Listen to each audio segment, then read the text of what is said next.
everyone. So today's video should be short and sweet unless I start to ramble on unrelated topics, which is very likely. But I thought today I would share my March container garden to-do list.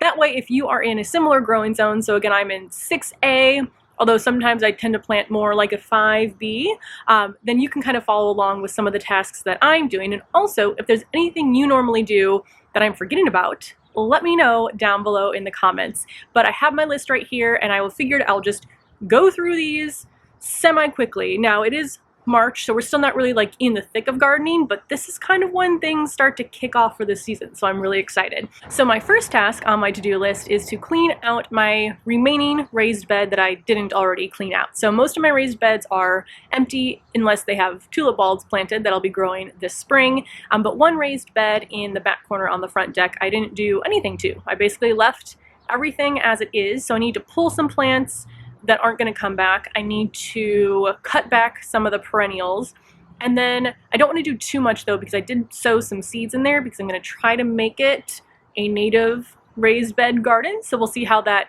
goes. But I do need to do just a little bit of cleanup there. I think I need to clean up some like bird feeders I made, but I'm going to leave the sunflower stalks in there for now. But there's not a ton of cleanup, just a little bit. I mean, it should probably take me no more than 10 minutes at the most, but it's just been too cold for me to want to get outside. But today is really nice, so maybe even after I film this, I'll just go ahead and get to it. But there's not a lot of other cleanup. I do most of my cleanup in the fall, so that spring I'm kind of just like ready to go. Next is to start moving my perennials that I overwintered in containers in the greenhouse out. So I've already shifted some out, although I'm kind of moving some out in, like my tulips are out right now so that they're getting more sun. I can probably start moving out like my blueberries and other plants like that, although we are looking to get some more chilly days ahead. So it might be like a moving in and out kind of situation for a little bit before I move everything out completely and take down the greenhouse. That probably won't happen until maybe late April, because I think I'm going to use the greenhouse to also move some of my seeds out initially. So that might not even be then until maybe mid-May that I actually put my greenhouse away completely for the year. But right now the perennials still are inside for the most part, so those will probably be completely out by the end of this month. And I'm also going to cut into some of them. So some I have to prune, some I'm just going to cut in to make sure there is still green in the stem to know that it did survive. Fingers crossed that everything that I moved in there this winter did survive. I also have some perennials out here on this deck that were too big or too heavy to move into the greenhouse, so just gonna check them for signs of life also. I mean, on this blueberry right here, I can still see it looks like some buds are forming, so far, still alive. Next on my list is probably the most exciting, that is to actually get some seeds planted both inside and outside. So I'm going to be sowing my cool weather crops outside, I think only on this front deck here. I have peas, beets, radishes, other things I know I'm forgetting, but I'm just direct sowing those out in my raised beds. I actually think I'm going to sow the radishes in the raised beds with my tulip bulbs, because I mean the radishes stay pretty small and they might even be ready to harvest so quickly that they don't really get in the way of the tulips. That's something you have to do when you have a smaller garden, is plant things together that maybe you wouldn't necessarily plant together, but I don't have a lot of space. So if I can put multiple things in the same container, I'm gonna go ahead and do that. So I'm really excited about that. Last year, the spring cool season didn't go very well. It was like really cold, colder than average for so long, and then jumped up into like 70 degrees. So it took a really long time for the seeds to even germinate and start growing, and then by the time they really got started, it was too hot for them. They really prefer temperatures in like the 50 to 60 degree range, and we just didn't have that. But this spring seems to be a lot better in terms of growing those cool season crops. So we'll see how that goes. I'm also going to be starting my kind of warm weather seeds inside. I have a lot to start. I'm probably going to do about half this month and then half next month, because I have some that are like 4 to 6 weeks, 6 to 8 weeks before our average last frost date, which I'm going to assume is around Mother's Day. So I'll probably get my first round going here mid-March, and then the other round going early April. But that's when it gets really exciting, seeing all the sprouts finally growing in my garden and both inside. So really, really, really looking forward to that. And of course, I'll show you as I go along.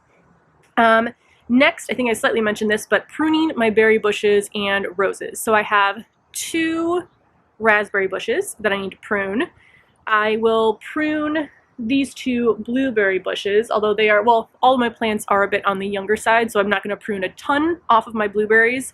Definitely pruning more off my raspberries. And then I have 1 larger rose plant, a medium rose plant, and 2 miniature roses that I'm going to prune. And I've never pruned roses before. I also need to see if they actually survived, but I know that I have knockout roses, and I think they have a whole description on their website of how to specifically prune their roses. So I'm going to read that and get those cleaned up, probably again like mid to end of this month, I think, because there is still some snow coming, so kind of when that seems like it's on the way out, I'll get those pruned. Next is to stock up on products that I will need. So I like to get some of my favorite products now, even if I'm not going to use them till later, like all of my Fox Farm fertilizers that I get. I will start now stocking up on like bags of soil that I know I'll need. I like to do that because sometimes things that I really like can go out of stock, and it's much easier to find them now before we actually start getting into the growing season here. Espoma is something that will sell out a lot too, so I kind of make the rounds to my favorite garden centers, grab those things, and just make sure that I have them all set to go for the growing season.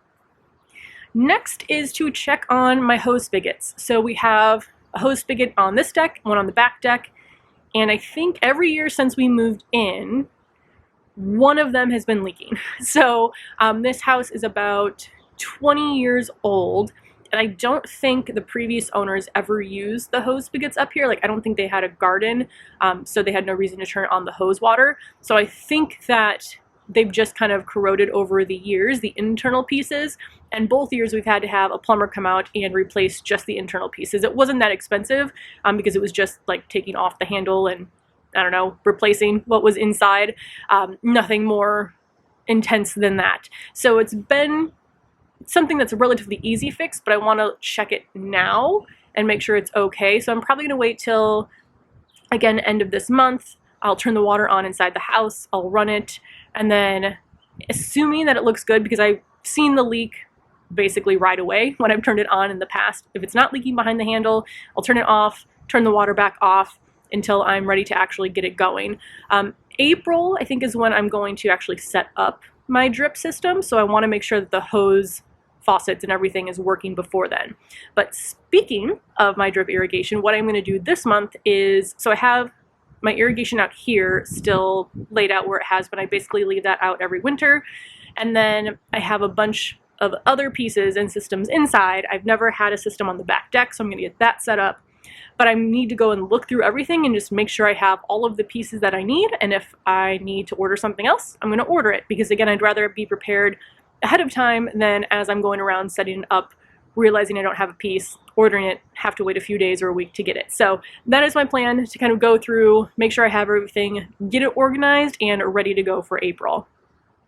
And then last on my list is to clean and sharpen my pruners. Now, I actually don't use a lot of tools in my garden because I can usually bury things with my hands. I mean, I grow in containers. It's not like the soil is very compact. I do have one small trowel and a fork to kind of dig through and break up my soil, but I'm basically using pruners every day in the garden. So I need to get those cleaned and pruned. I do have a sharpener that I am going to use to sharpen my pruners. I've never taken them apart completely and cleaned them. I might do that this year. We'll kind of see. But that is something that I don't know if I've done since having the pruners. So it is long overdue. But I think that is everything on my list. So again, not a very long to-do list. I will plan to probably do this again in April, maybe May, but as we get into the garden season, it's less of a monthly to-do list and more of a walking outside every day and figuring out what it is I need to do that day, and it can be completely different. But it's a lot more easier now to kind of stay organized for the month ahead because there's not as much to actually do. But yeah, that is what I'm going to be doing this month. I will take you along for all of the exciting parts of it. If there's anything else that you start to do around March, let me know in the comments below, and I will see you in the next video.